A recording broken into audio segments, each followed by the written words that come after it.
Karena orang yang niatnya kabur aja dulu tapi nggak balik-balik adalah pecundang. Perusahaanmu ada lowongan pekerjaan nggak? Aku butuh nih. Terus Anam bilang, oh ada, nanti coba aja daftar. Nah, terus aku daftar di perusahaan itu tanpa nyebut-nyebut Anam gitu. Tapi aku tahu infonya dari Anam. Nah, itu mengenai relasi dan itu nggak apa-apa. Sedangkan kalau misalnya orang dalam itu kan bisa, misalnya ini saudaranya si ini anaknya yang ini. Dan itu sudah dipraktikkan oleh wakil presiden kita.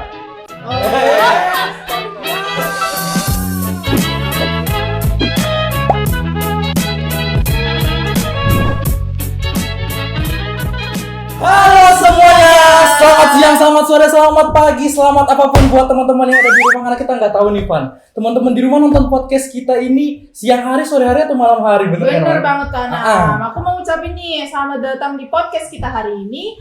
Nggak kalah seru ya, Kanam. Kali ini tuh santai nih sebenarnya, tapi kita bakal ngebahas soal tren anak muda masa kini. Sebenarnya ini trennya udah dari Februari ya, tapi menarik nih untuk kita bahas lagi. Oke. Sebelum itu kita perkenalan dulu, Pak. Bener banget.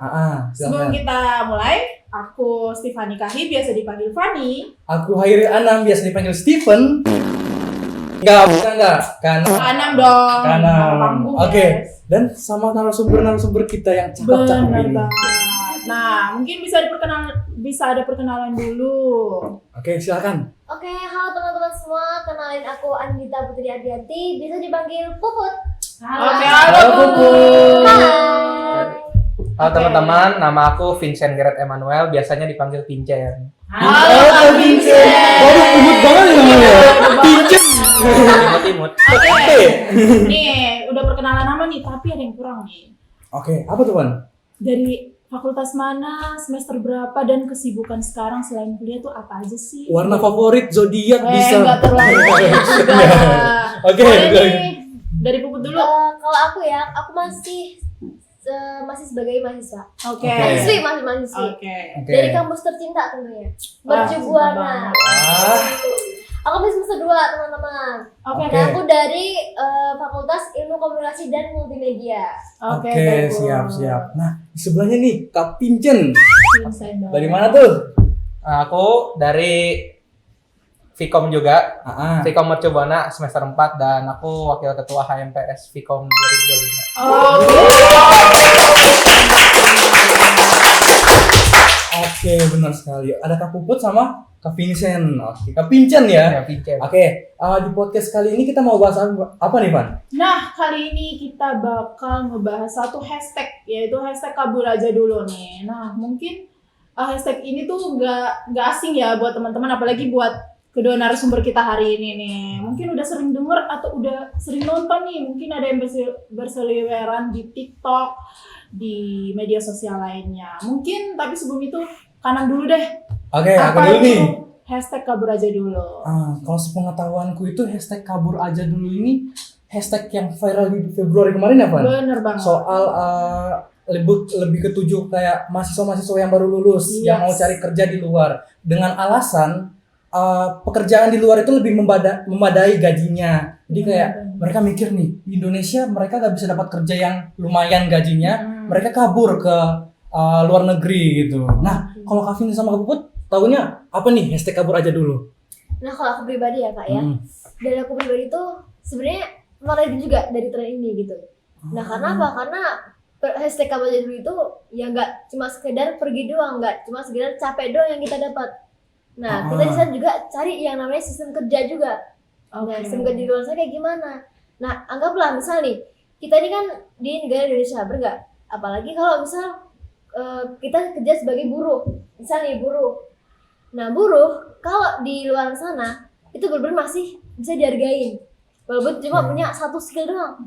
Tapi kalau di Indonesia, benar-benar misalnya kita cuma jadi buruh McD misalnya ya, terus cuma jadi staff di hotel misalnya, itu benar-benar misalnya kita cuma punya satu skill yang kita cuma ahli di bidang itu doang, tapi kita nggak bisa yang lebih gitu loh. Paham. Iya, itu kalau dari aku sih, Kak. Berarti ya soal kembali tadi gaji ya, terus lebih di apa namanya? Skill ya, punya banyak skill itu betul. baru dianggap gitu. Kalau cuma punya satu, apa itu kayak gitu kan nggak dianggap ya. Padahal di Indonesia juga sebenarnya banyak juga yang punya skill yang berjibun, Benar tapi banget. dari segi gaji itu nggak seimbang gitu loh. Hmm. Kalau di luar sana misalnya kita cuma punya skill satu doang, tapi itu bisa punya gaji yang benar-benar bisa nge-backup kita buat hidup layak gitu loh. Nah kita misalnya punya prestasi banyak, udah kita punya skill yang banyak juga, tapi dari sekian banyak skill itu kita belum tentu punya gaji yang besar gitu, punya pendapatan yang lebih besar dari di luar negeri. Makanya dari itu mereka lebih memilih buat kabur ke luar negeri ya, Bu? Betul. Oke. Nah, kalau dari Kak Vincent, gimana nih Kak Vincent? Ya, aku setuju banget sama yang Puput sebutin tadi. Ada faktor ekonomi yang membuat teman-teman kita di Indonesia ini yang memilih untuk kabur aja dulu. Tapi menurut aku ada faktor lain. Kalau Puput tadi jelasin faktor ekonomi tentang mungkin gaji yang kurang layak di sini atau kurang dihargai. Aku juga menyoroti bagaimana sistem perpolitikan di Indonesia ini kadang membuat masyarakat juga muak. Bagaimana kelakuan para pemerintah kita yang sangat wow itu juga membuat rakyat kita gondok gitu. Misalnya seperti berita koruptor yang terjadi atau pembuatan RUU yang tidak menguntungkan bagi masyarakat. Itu menjadi juga suatu dorongan tambahan untuk teman-teman kita untuk kabur aja dulu deh gitu. Jadi nggak cuma faktor ekonomi tapi juga dari faktor peraturan dari pemerintah kita. Oke, berarti ini tuh bukan cuman karena individu ya. Jadi bukan faktor dari individu aja ya, Ya, tapi betul. dari pemerintah juga menjadi salah satu faktor utama Ya dari betul. fenomena ini. Oke. Nah, kita bakal ngebahas lagi penyebabnya. Kenapa muncul hashtag ini gitu. Tadi emang sebenarnya udah sempat sedikit-sedikit. disinggung ya di penjelasan utama atau pandangan kalian nih tentang hashtag kabur aja dulu. Tapi kita mau tahu yang paling utama nih jadi buat hashtag ini muncul gitu di media sosial dan jadi tren gitu. Apa tuh? Kenapa sampai bisa viral gitu? Bener banget. Apa ya Kak? Ya, aku dulu mungkin ya. Oke, Oke, boleh. Oke, menurutku ini bisa disandingkan dengan teori ya. Kita masuk teori dikit gak apa-apa ya. Oke, Kita masuk ke teori kebutuhan Maslow. Mungkin teman-teman yang belajar di psikologi atau komunikasi nanti sudah belajar atau akan belajar. Jadi manusia itu pada dasarnya memiliki tingkat kebutuhannya dulu masing-masing. Dari struktur yang paling bawah itu adalah pemenuhan akan kebutuhan pokok seperti pangan, sandang, dan papan. Kebutuhan untuk makan, pakaian, dan tempat tinggal. Itu menjadi suatu dasar ya. Bagaimana kita ingin agar hidup kita itu mencukupi semuanya. Dan kenapa hashtag ini bisa terjadi? Karena tidak semua orang itu dapat memenuhi kebutuhannya. Kadang masih juga orang yang sudah bekerja tapi susah makan, atau mungkin teman-teman di pinggir jalan itu yang sudah bekerja sangat keras tapi masih belum punya tempat tinggal, masih belum bisa makan juga. Dan itu dapat memunculkan dan juga menginfluence kepada teman-teman yang menengah ini untuk memunculkan kabur aja dulu gitu. Karena loh kok kita udah kerja capek-capek tapi pemenuhan dasar aja nggak bisa kita penuhi. Lalu juga menaik lagi ke hierarki yang paling atas, yaitu adalah pemenuhan untuk aktualisasi diri. Walaupun ketika banyak kebutuhan kita udah tercukupi, misal makan udah ada, baju udah ada, tempat tinggal udah ada, tapi kita juga perlu ruang untuk aktualisasi diri yang kadang di negeri ini itu kurang dihargai. Jadi faktor ini juga yang membuat teman-teman itu berpikir untuk kabur aja dulu. Mungkin dari aku begitu sih. Jadi selain kebutuhan dasar tidak terpenuhi, aktualisasi diri juga tidak terpenuhi. Oke, itu begitu. jadi kayak istilahnya jadi curhatan ya, Iya, curhatan betul. mereka ya. Dalam Oke. dalam diri gitu. Iya, benar-benar. Oke, lanjut nih, Puput. Kalau dari aku sih lebih lihat ke negara luar ya Kak ya. Iya. Kalau negara luar tuh aku lebih lihat ke negara Kanada gitu. Oke, kenapa kenapa Kanada? tuh? Nah karena kalau Kanada itu kan lebih dari segi positifnya nih. Kalau negara di Kanada itu regulasi imigrannya tuh bener-bener sangat ramah banget gitu. Jadi kalau kita mau keluar negeri pun kita udah kayak diterima banget kayak di sana. Oke. Tuh, terus juga di sana pun kemarin ya itu sempat mungkin ada cekcok juga dari antara masyarakat karena hampir 50% sih. Hampir ya 50% itu rata-rata imigran dari berbagai belahan dunia gitu. Nah, selain dari imigran yang benar-benar ramah banget, terus kalau di luar negeri itu di Kanada itu benar-benar kalau dari segi pendapatannya itu benar-benar bisa nge-backup kita gitu loh. Jadi bisa ngebangun hidup yang lebih layak lagi. Terus dari segi profesional kerja juga mendukung banget. Terus dari kedisiplinan juga dapat banget gitu. Apalagi dan di sana pun apa ya, lebih kayak itu loh. Sejahtera. Betul. Lebih sejahtera daripada kita yang berada di Indonesia. Oke, berarti Puput lebih memilih Kanada nih. Iya. Karena itu menurut Puput kayak lebih wah lah dari Iya, Indonesia. betul banget. Nah, kalau Kak Vincent ada negara gak kayak patokan Kak Vincent yang bisa dibedakan sama Indonesia?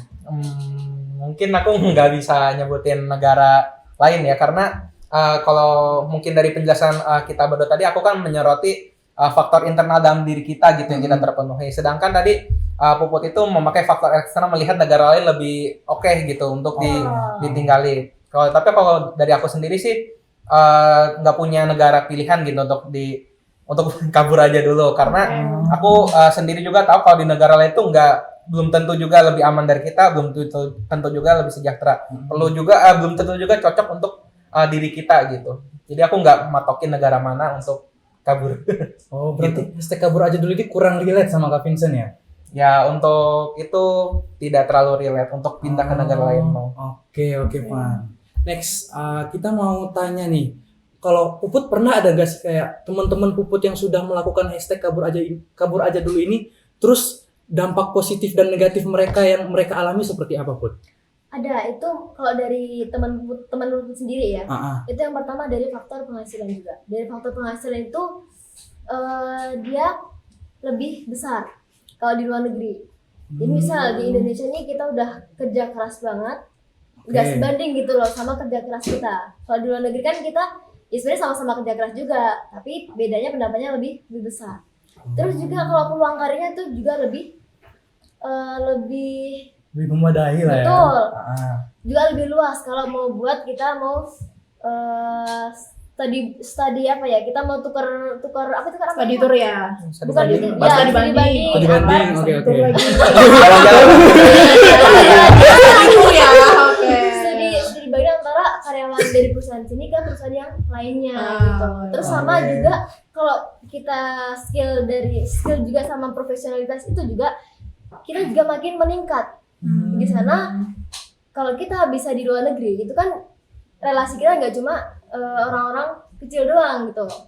Iya betul. Terus potensi kita kalau misal belajar di luar negeri, potensi yang kita dapetin apa? Ilmu. Yang pertama ilmu.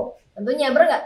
Ilmu ini kan kita udah belajar jauh-jauh ke negeri orang. Terus tiba-tiba masa pulang nggak bawa ilmu yang bisa bermanfaat buat yang lain, buat teman-teman kita yang ada di Indonesia. Bener nggak? Jadi itu sih Kak, kalau dampak positif dari aku gitu. Kalau misalkan itu dampak positif menurut Puput ya, tapi kayak gini, tadi aku nyimak beberapa kalimat Puput yang mungkin kayak kita udah dapat sesuatu yang baru di negara orang, terus kita bawa balik. Tapi ada juga nih yang sempat aku pelajarin, ada beberapa orang yang katanya kalau udah nyaman di negara orang, udah mendapatkan sesuatu yang lebih bagus di negara orang dibandingkan Indonesia ya. Betul. Mereka memilih netap di sana. Nah, itu gimana tuh? Terus kalau kayak gitu keluar lagi nih kalimat, berarti kamu nggak ada rasa nasionalisme. Nah, gimana dong kalau sebenarnya tuh rasa nasionalisme tuh masih ada. Karena ya walaupun kita tinggal di negeri orang, tapi kan kita masih bisa berkontribusi di negara kita sendiri. Jadi kita tetap kita ngasih penghasilan ke orang tua. Nah, misal kita masih bisa ngebantuin warga-warga negara Indonesia ini yang masih butuh bantuan gitu kan, bener nggak? Jadi kita punya penghasilan besar di negeri orang, bisa kita alokasikan ke Indonesia. Jadi tetap rasa nasionalisme masih ada gitu.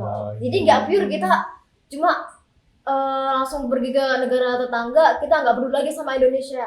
Jadi kan nggak ada rasa nasionalismenya gitu. Berarti Puput ada nih teman-teman ya, buat yang jadi testimoni yang berhasil buat melakukan hashtag kabur aja dulu ini, sisi positifnya gitu. Nah, kira-kira Puput ada sempat kepikiran buat ikut sama kayak mereka nggak? Iya benar. Kalau kepikiran sih ada waktu itu. Oke. Kenapa tuh? Sempat pikiran karena kan pasti Puput cuma ngelihat dari mereka tuh sisi positifnya doang ya. Iya. Nggak mungkin mereka ngasih Bener-bener. dampak negatifnya tuh kayak gini kan nggak mungkin ya. Di media sosial juga kayak gitu tuh. Kenapa yang dimunculin tuh cuma sisi positifnya doang, tapi Puput mau ngikut. Kenapa tuh alasannya? Ya karena kalau misalnya nih kita di negara orang tuh mungkin infrastrukturnya kalau di negara kita nih belum maju. Oke. Misalnya nih kita pergi ke Jepang misalnya, di sana kan teknologinya udah bener-bener maju banget. Jauh. Dan kalau dibilang sama Indonesia bener-bener Indonesia tertinggal jauh banget gitu kalau sama negara tetangga. Dan apa faktor-faktornya ya? Karena mungkin kita nggak melek terkait jangka panjangnya gitu. Oke. Nah, sekarang Kak Vincent sempat kepikiran nggak buat kabur dari Indonesia dan menetap di negara lain? Kalau mengenai itu, aku mungkin berbicara tentang teman-temanku dulu sebelum ke diriku. Jadi temanku itu misalnya yang di real life itu biasa aku lihatnya bagi mereka yang sudah bekerja itu justru mereka terbalik, mereka itu cenderung apatis, nggak peduli gitu apa sih kabur aja dulu. Mereka tuh meskipun aku beberapa tahun mereka ada yang pendapatannya belum cukup, jadi tapi mereka tuh tetap apatis gitu, nggak peduli tentang kabur aja dulu. Jadi tetap kerja aja gitu kayak biasa. Berbanding terbalik dengan teman-temanku di media sosial khususnya di aplikasi sabung netizen yaitu X. Iya. Dari situ sangat ramai ya. Hashtag kabur aja dulu di sana sangat ramai dan ya mereka banyak yang mencoba untuk kabur aja dulu karena merasa tidak ya dihargai oleh negara gitu. Tapi kalau untuk aku sendiri, aku sih sebenarnya sempat terpikir ya untuk kabur aja dulu, cuman memikirkan dari sisi finansial atau mungkin penyesuaian diri di tempat baru mungkin aku kurang bisa atau kurang cocok, jadi aku ujung-ujungnya jadi gak usah untuk jadi di Indonesia aja lah gitu. Terus tadi juga Puput kan dan teman-teman juga mention tentang nasionalisme gitu ya, bagaimana dengan nasionalisme rakyat, bagaimana jika nanti ada orang yang kabur, nah itu disebut sebagai tidak nasionalisme. Nah itu sebenarnya bisa dibalikkan juga pertanyaan kepada pemerintah kita gitu. Apakah pemerintah kita nasionalisme? Betul. Nah, Benar banget. Jadi ini kayak ada faktor-faktor yang mulai timbul nih ya. jadi Namanya kayak sebenarnya banyak nih. itu masyarakat kita itu sangat nasionalisme. Masyarakat kita itu sangat cinta sama Indonesia. Betul. Tapi pemerintahnya cinta nggak sama masyarakat? Itu yang dari tadi aku Ini tunggu. masalahnya kan di sini pro kontranya, bener nggak? Iya. Tapi betul. gini ya, tadi dari yang aku simak dari Puput dan juga Kak Vincent ya, kalau banyak orang berburu untuk keluar nih atau menanggapi hashtag kabur aja dulu nih, aku harus keluar nih gitu. Tapi karena dari tadi Kak Vincent bilang karena kebutuhan finansial dan sebagainya sehingga aku harus menetap aja di Indonesia gitu kan. Apakah Kak Vincent pernah ngerasa kalau Kak Vincent gak ngikut tren itu Kak Vincent dianggap dianggap nggak punya sesuatu gitu, atau nggak punya karir lah, atau nggak punya pengalaman lah, karena bagi mereka kayak di Indonesia tuh kayak gitu-gitu aja gitu, nggak ada Ngestak berarti kan perubahan. nggak? Iya, Masa-masa. gimana tuh? Nah, jujur aku sendiri itu pertama di media sosial aku tuh jarang banget mengupload hal-hal yang berbau dengan tren. Jadi aku di media sosial itu cenderung pasif, tapi aku bukan pasif yang benar-benar nggak peduli, tapi aku tetap peduli gitu. Dan itu bukan menandakan berarti aku orang yang nggak peduli atau gimana. Cuman aku punya decision aku sendiri untuk keep itu untuk diri sendiri. Dan masalah untuk akankah aku nanti stagnan jika di Indonesia, aku merasa enggak juga sih, karena masalah stagnansi itu tuh nggak tergantung pada sisi eksternal, di mana misalnya negara Indonesia kita tidak memfasilitasi ini maka aku tidak bisa berkembang. Menurut aku enggak juga, karena yang menentukan kita stagnan atau enggak tuh diri sendiri gitu. Oke. Jadi meskipun infrastruktur di Indonesia misalnya kurang untuk menunjang perkembangan diri, aku bisa memberikan alternatif lain gitu untuk mengembangkan diri sendiri. Jadi jangan terpakulah jangan terlalu bergantunglah sama negara gitu. Oke. Nggak bergantung sama negara ya. Ya, jangan terlalu berharap sama negara soal begituan. Betul. Berarti Kak, tren ini ada sisi positif sama sisi negatifnya. Iya, jadi kita jangan melihat satu tren itu sebagai hitam putih, tapi ada abu-abunya pasti. Bener. Iya. Setuju itu setuju banget. Betul. Oke. Nah, kalau misalkan gini ya, ketika mereka pulang misalkan ya, teman-teman kita yang mungkin udah mencari kehidupan di negara yang tadi sempat kita bahas ya, misalkan Yang lain Kanada misalnya ya. atau Jepang ya, ini misalnya ya.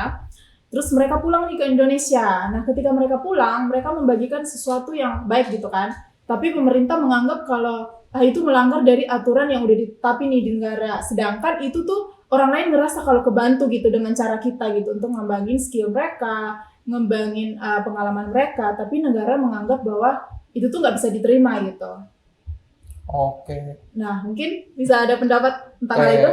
Mungkin pertama aku singgung dulu misalnya ada orang Indonesia yang keluar negeri misal itu emang suruhan dari pemerintah misal seperti beasiswa LPDP, Iya. itu kan pasti ke Indonesia akan membawa ilmu kembali dan juga mungkin itu pasti akan disetujui oleh pemerintah. Tapi kadang-kadang ada juga orang dari Indonesia yang keluar negeri lalu ke Indonesia itu membawa ide baru yang mungkin kadang itu tidak sesuai dengan keinginan pemerintah, kadang karena pemerintah kita itu kadang keinginannya aneh-aneh gitu. Jadi menurut aku itu sendiri adalah bagaimana sebenarnya ada skill ini juga. Bagaimana cara mahasiswa atau orang-orang yang sudah dididik di negara lain ke Indonesia itu ada skill mereka dalam berkomunikasi. Makanya join Vkom UMBY. Sempet-sempetnya ya promosi ya. Wah, nggak expect. Tiba-tiba banget gitu. Jadi bagaimana ide yang sudah didapat dari negara lain itu dikomunikasikan secara baik kepada pemerintah agar pemerintah dapat menerima ide kita dengan baik. Karena percuma jika ide kita brilian, cemerlang tapi tidak dengan komunikasi yang baik, gitu ya kan. Jadi kan nggak bisa susah. diterima. Begitu. Oke. Jadi kita join Vkom nih ya. Jadi Oke. Nah, berarti pemerintah emang sangat-sangat memantau soal tren ini ya, Kak? Ya, betul. Iya. Tapi itu mungkin akan lain hal ya dengan misalnya yang orang Indonesia keluar negeri tanpa fasilitas dari pemerintah gitu. Mungkin mereka itu ada orang-orang dengan tujuan mulia untuk mendidik bangsa kita dengan ilmu-ilmu dari negara lain. Tapi itu juga kadang kan nanti idenya itu akan kadang-kadang bentrok dengan pemerintah dan kembali lagi komunikasi sih. Itu kuncinya komunikasi, mengkomunikasikan ide dengan baik. Oke. Nah, kalau kita bicarain tentang aturannya pemerintah ya, kalau yang kita lihat sekarang nih buat anak muda, mungkin secara gambaran umum atau yang lebih kita lihat secara sekilas, nah ada aturan yang kayak kalau mau ngelamar kerja nih minimal harus S1 Wah, atau betul. S2. Dua. Wah, kalau enggak lebih gila lagi S3. Jangan Makin sampai gila S2 lagi ya. Cendol. Tapi yang menurutku paling nggak masuk akal tuh batasan usia. Bener banget. Gitu. Kayak Max 25, max Bener 23. banget. Iya, apalagi kan kita lulusan mungkin lulus S2 nih, baru umur 24. Kita cuma punya pengalaman 1 tahun doang. Apalagi misalnya nih kita baru lulus dan kita belum punya pengalaman sama sekali. kerja, iya. Dan ini udah ditanya, udah punya pengalaman apa? Gitu. Iya. Bener-bener. Karena kebanyakan kayak gini ada itu aku kalau kisah nyata ya, kok kisah nyata?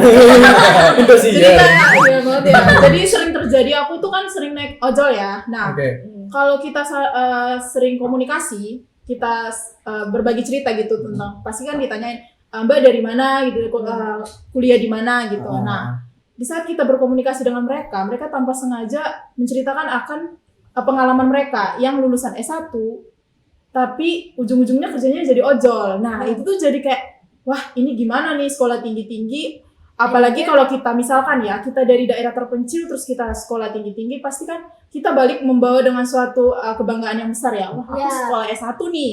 Dan Tapi lulus S1 kok aku gitu. ke tempat orang, ke kota besar, tujuannya untuk ngembangin skill untuk dapat pekerjaan, tapi kok cuma jadi ojol gitu. Ujung-ujungnya pas kita balik, kita ditanyain, wah kamu kerja apa sekarang? Mau nggak mau ya jawab aja, ojol. Lah kan kamu S1, katanya ke kota besar, ke Jakarta lah kayak gitu misalnya ya. Buat kamu dapat pekerjaan yang lebih layak, mau kerja di kantor lah atau pokoknya kerja yang besar gitu gajinya atau yang lebih memadai kan. Tapi ujung-ujungnya ya cuma jadi ojol gitu kan. Jadi kayak Sayang sekali ya. kok ini Iya. gimana pemerintahan. Terus kalau misalkan kita juga di S2, tadi seperti kata Puput, Iya. kita lulusan S2 tapi cuma punya pengalaman kerja tuh 1 doang nih misalkan. Iya. Kita digajinya setara sama orang yang S1. Bener, gitu bener. kan. Jadi gimana tuh misalkan dari kakak atau Puput? Nah misalnya nih kita kan udah ibarat kata bedanya ya, yang kan dari lulus S1 sama S2 kan beda otomatis ilmunya, bener nggak? Iya bener banget. Apalagi kalau dari segi pengalaman mungkin juga beda juga. Tapi kenapa kok cuma digajinya setara? Padahal lebih duluan, mungkin kalau dari kinerja lebih dulu yang S1 yang masih kerja. Nah tapi kenapa kok gajinya tuh disamain gitu loh? Nah mungkin ya dari mungkin masih membawa budaya, mungkin kamu masih baru gitu, jadi kamu belum punya, mungkin yang S1 ini ya udah punya pengalaman yang lumayan banyak gitu.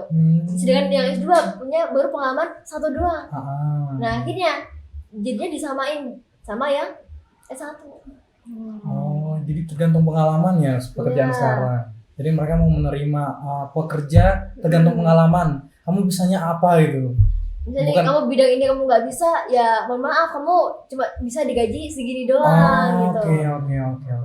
Berarti bukan cuma pendidikan tok ya? Iya. Tapi Pengalaman kebanyakan masih. juga Iya sekarang juga. itu kita kayak misalkan kita kuliahnya di jurusan ini, tapi ujung-ujungnya kita Jujur dapat gitu kerja ya. pun kerjanya tuh Melenceng. beda iya Ah. jadi beda arah gitu Ah. kayak ini gimana ya konsepnya. Tapi ya kalau kita emang tujuannya nyari kerja pasti ya udah apapun itu kita terima lah gitu. Yang Selagi penting kita dapat duit ya. bener nggak Iya. ya, bener halal juga. Iya bener banget. Tapi nah ini sering banget nih kita dengar atau kita alamin.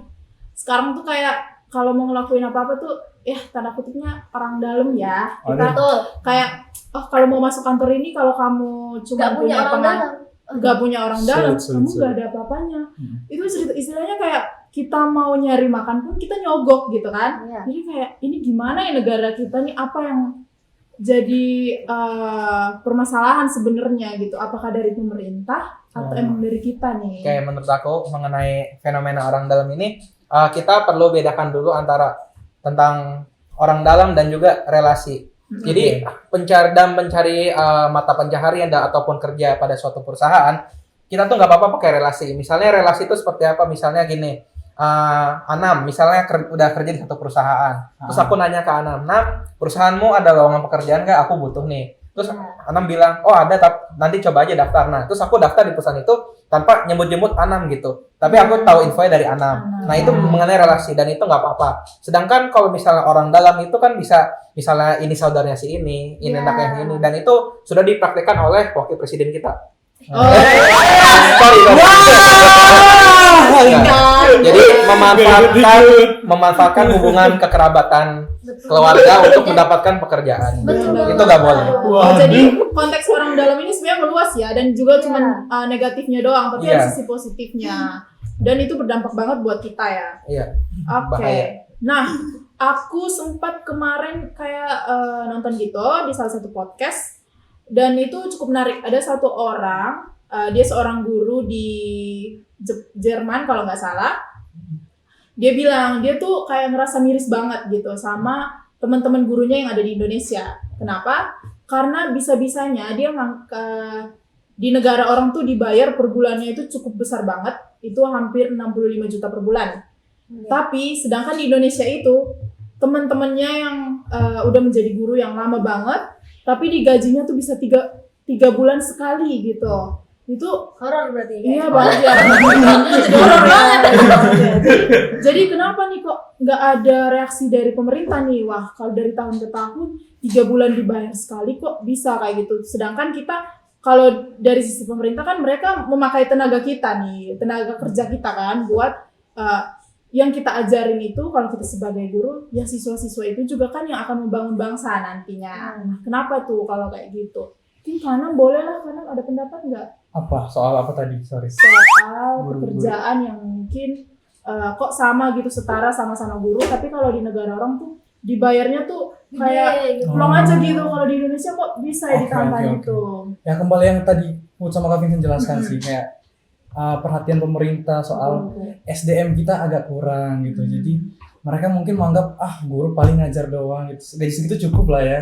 Nah, beda dengan di luar negeri. Luar negeri bener-bener kayak mengutamakan pendidikan. Jadi mereka kalau misal ada guru nih yang udah bener-bener berpendidikan tinggi, mereka ya mengapresiasi itu dengan gaji itu tersebut tadi seperti itu. Kalau dari aku sih seperti itu. Oke, kalau dari Kak Vincent gimana nih? Kalau dari aku mengenai guru ini sebenarnya agak miris ya, karena satu bisa kita lihat dari kurikulum yang dimana tiap ganti presiden ganti juga kurikulumnya. Itu tuh mencerminkan suatu sistem pendidikan yang nggak konsisten, nggak tahu mau dibawa arahnya kemana. Entah mungkin kabinet kemarin itu misalnya Pak Nadiem Makarim yang mungkin kita awalnya berpikir kali ini sangat revolusioner gitu pendidikannya, tapi ujung-ujungnya malah hari ini banyak yang memprotes gitu dan juga menyalahkan Pak Nadiem kenapa pendidikan kita dapat terjadi seperti ini. Lalu mengenai gaji guru pun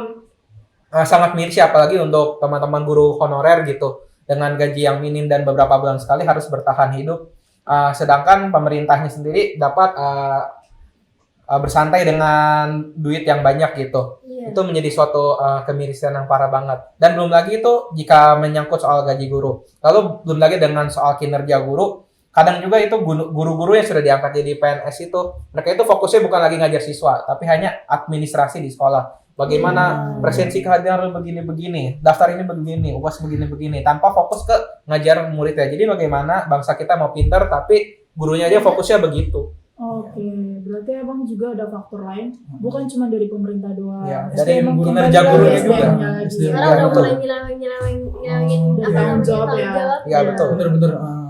Oke, nah sebenarnya udah panjang banget ya kita ngebahas dari awal, Iya, ternyata dari Nggak kerasa ya? iya udah nggak kerasa udah panjang, udah banyak topik nih yang sebenarnya kita udah bahas, bukan cuma hashtag kabur aja dulu secara umum, tapi sebenarnya ada banyak kaitannya nih sama hashtag ini. Bener-bener. Nah, mungkin fenomena ini tuh kemarin sempat viral di Februari, tapi kayak aku ngerasa tuh bukti nyatanya tuh masih berjalan gitu sampai sekarang, Iya, bener, bener bener. kan? Jadi kayak dia cuman viral sesaat di Februari mungkin, Tapi masih ada. iya masih ada gitu, Ah. masih terjadi di kita dan Bener-bener. mungkin akan terus berjalan gitu dan Seiring berjalan waktu juga ya sih. pasti akan terus berlangsung kepada orang-orang. Nah, Kak Vin sama Puput ada gak sih kayak ramalan gitu, kayak hashtag kabur aja dulu ini bakal berhenti di kapan gitu, sampai pemerintah ngelakuin ini kayak sampai pemerintah ngelakuin itu kayak seperti apa tuh sama Kak Vincent? Kalau dari aku sih Kak, kemarin kalau ngebahas ini ya, menurut ada nih senior kita yang namanya Bapak Senior Faisal Basri. Nah, beliau ini menggagas kenapa sih bentuk apa ya, kabur aja dulu dari bentuk silent silent protesnya gitu loh. Jadi Indonesia ini nggak menyediakan kita buat berkembang, jadi nggak nyediain wadah kita buat berkembang gitu. Nah ini kan jadi ibarat kata jadi protesnya masyarakat di Indonesia. Jadi untuk solusinya gimana? Nah kalau solusinya ya kita balik lagi gitu kan, gimana sih cara kita buat ngebangun infrastrukturnya kayak gimana, terus gimana kita bisa berkomunikasi dengan baik dengan pemerintah, misalnya kita bisa bicara baik-baik gitu terkait nggak harus dengan kekerasan, kan banyak kan kayak gitu kekerasan di luar sana, tapi kalau bisa dibicarakan dengan baik-baik kenapa harus dengan kekerasan? Oke. Nah, karena nggak kerasa nih kita sebenarnya udah banyak. Tadi aku juga sempat bilang udah panjang nih. Tapi sebelum kita nutup, ada pertanyaan nih dari penonton kita.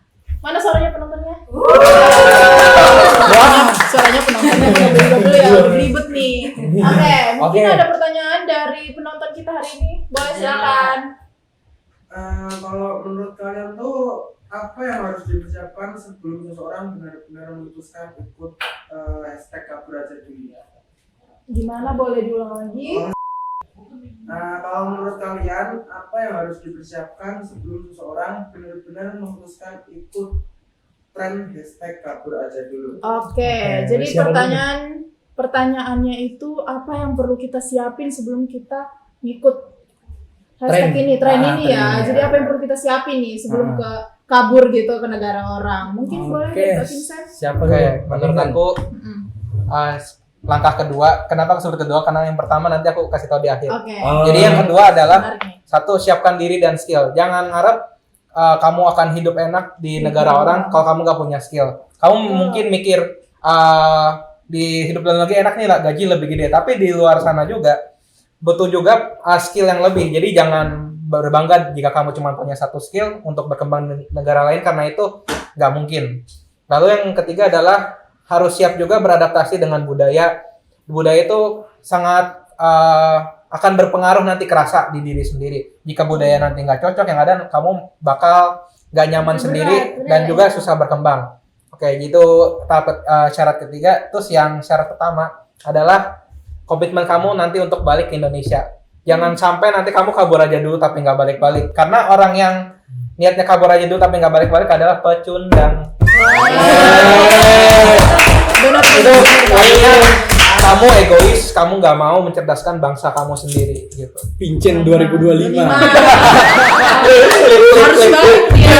Jadi intinya harus balik nih, apapun yang terjadi kamu Ya. ngedapat pengalaman apapun itu, menarik gak menarik, bawa pulanglah ke Indonesia. Bisa dari sejarah aja, misalnya Pak Habibie. Pak Habibie rela loh balik ke Indonesia. Padahal kan mereka dia bisa aja sukses sebagai pembuat pesawat di negara Jerman. Benar. Lalu kita juga mungkin lihat teman-teman influencer yang masih aktif gitu seperti Ferry Irwandi, Raymond Chin mungkin yang tidak kabur ke negara lain tetapi tetap di Indonesia untuk mencerdaskan kehidupan bangsa agar Indonesia lebih baik lagi gitu. Betul. Oke, intinya Sangat pulang kritis sekali pulang ya. itu dengan tanpa kekurangan apapun ya kan?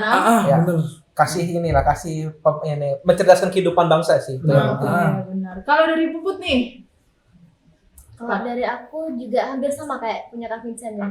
Jadi gimana lebih kayak siapin mentalnya yang pertama. Karena kan kita juga di sana harus nyiapin gimana persiapan diri kita sendiri. Oke. Masa kita mau ikut-ikut ke sana tapi kita nggak ada biaya modal sama sekali buat kesananya, kita nggak nyiapin. Kalau ada kan namanya LPK buat berangkat ke luar negeri. Oke. Nah itu kan juga harus ada syarat-syarat yang harus disiapin. Benar. Selain mental juga, selain juga biaya juga yang harus dikeluarin gitu. Oke. Itu kalau dari aku Kak. Oke nih.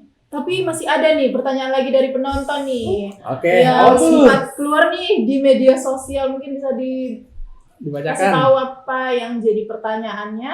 Silakan. Izin bertanya ya kakak-kakak. Oke. Ya. Kan rata-rata media sosial itu memperlihatkan sisi positifnya.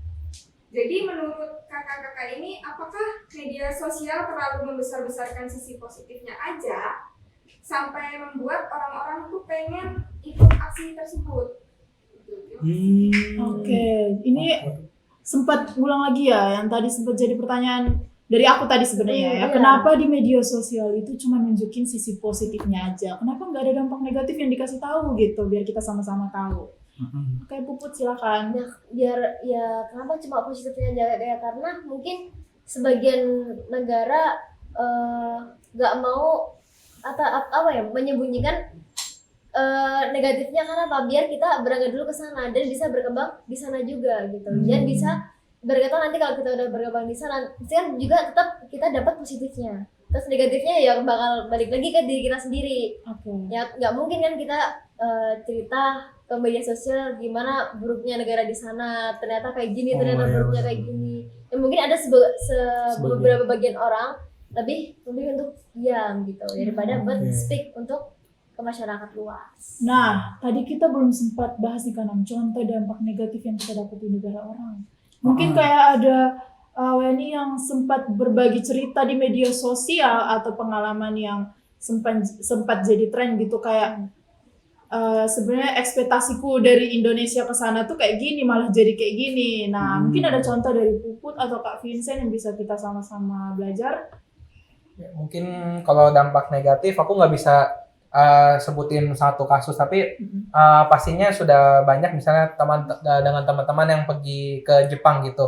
Mungkin kita berpikir negara Jepang itu negara yang indah, gajinya gede. Tetapi yang mungkin beberapa teman-teman lupa di sana adalah etos kerja yang sangat tinggi. Orang-orang di sana itu bisa gila kerja sampai pingsan sampai tidur. Nah, Di itu jalanan apa ya? ya di jalanan banyak yang Iya, kadang di kecapean jalan tidur trotoar. Iya, gitu. jadi bisa di mana aja gitu kita tidurnya. Nah, ya itu Gila itu banget kan sih. pasti akan satu, kalau orang yang nggak tahan dengan beban kerja seperti itu ya dia akan stres. Terus yang ada nanti dia malah menyusahkan diri sendiri di sana gitu. Apa kalau belum siap mental dan belum siap beban kerja Seperti itu. Jadi kalau misalnya teman-teman mau kabur dulu aja, pikir-pikir lagi juga teman-teman tentang mentalnya, tentang beban kerjanya. Bener Jangan banget. Jangan mikir enaknya aja. Sumpah. Iya.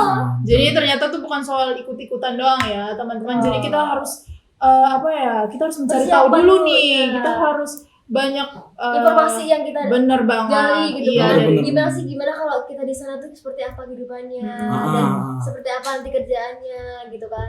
jadi kita jangan cuman belajar dari media sosial gitu kan. Iya. Karena itu yang ditunjukin itu cuma sisi Sisi positifnya positifnya doang. aja.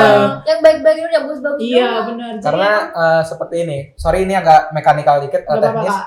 Jadi kenapa yang muncul itu cuman positif-positif aja? Karena itu algoritma dari media sosial. Oke. Kalau kamu sukanya kabur aja dulu, media sosial itu bakal munculinnya yang positif-positif. aja. Kalau kamu nggak suka itu, nanti yang muncul negatif-negatif. Makanya dalam menyerap informasi di media sosial, tolong dicerna dulu secara netral, apakah Iya. itu berita yang benar, apakah itu bias, sehingga kita dapat keputusan itu keputusan terbaik, bukan keputusan yang berat sebelah gitu. Iya. Hati-hati Benar. teman-teman. Harus milih-milih ya berarti ya. Ya Harus betul. memilah-milah mana yang antara yang ini baik sama yang buruk. Ya. Jadi kita nggak bisa langsung nyemburin dari satu pihak doang gitu. Karena kan kadang-kadang netizen kan lebih ke bawah emosi duluan gitu. Betul. Ngelihat berita yang kontra langsung di komen negatif. Bener. Ngelihat berita positif langsung di komen kayak buzzer gitu kan. Dukung gitu. Padahal nggak boleh seperti itu. Oke. Jadi sama aja orang nggak punya pendirian ya kayak Nah, misal iya. nih kita misal di sini ada X misal dia ternyata dia buruk dalam sikapnya gitu terus kita juga ikut buruk terus di sini ada yang baik kita juga ikut baik gitu Ya, jadi kan iya. kita nggak perlu sama diri kita sendiri gitu loh. Oke, jadi intinya tuh jangan ikut-ikutan ya. Kita Bener, harus bener. benar-benar Jangan FOMO. Kalau lagi apa-apa FOMO, dikit-dikit ikut kan, tanpa kita cari tahu dulu, wah ini nih gimana nantinya dampaknya. Kadang di media sosial itu nunjukin gengsinya aja Bener gitu. banget. Jadi kayak mereka mau dipuji, wah dia tinggal di Kanada, dia tinggal di Belanda gitu. Bener banget. Dia Padahal dia lagi nyembunyiin nih. Kayak rasa sedih-sedih gitu Bener banget, disembunyiin gak gitu. ada orang aku disiksa nih tapi nggak dikasih tahu. Iya. Dia tunjukin di depan kamera, wah di Kanada tuh kayak gini guys. Iya, Gini, bener gini. senang-senangnya doang. Bener banget. Nah, jadi wah banyak banget ya kanan hari ini. Aduh, Seru sumpah. banget, Seru. seru banget topik kita. Ternyata nggak, walaupun dia udah viral di bulan Februari kemarin dan Masih udah panas hilang juga. Masih wes. panas. panjang ya ternyata. Karena emang masih real gitu di kehidupan kita, masih berjalan gitu hashtag ini ya. Masih Walaupun banyak juga kan teman-teman kita Iya, yang bener lebih banget. milih buat kabur aja dulu. nah itu. Jadi kita nutup apa gimana ini kan? Aduh. Aduh, kayak Ada seru part banget 2 ya. nggak? Ada part 2 nggak? Ada Nanti ya, tunggu ya. part dua, Makanya part subscribe dua. teman-teman, Bener subscribe. banget. Dan jangan lupa kalau kalian mau berkomentar, boleh kita nyediain kolom komentar.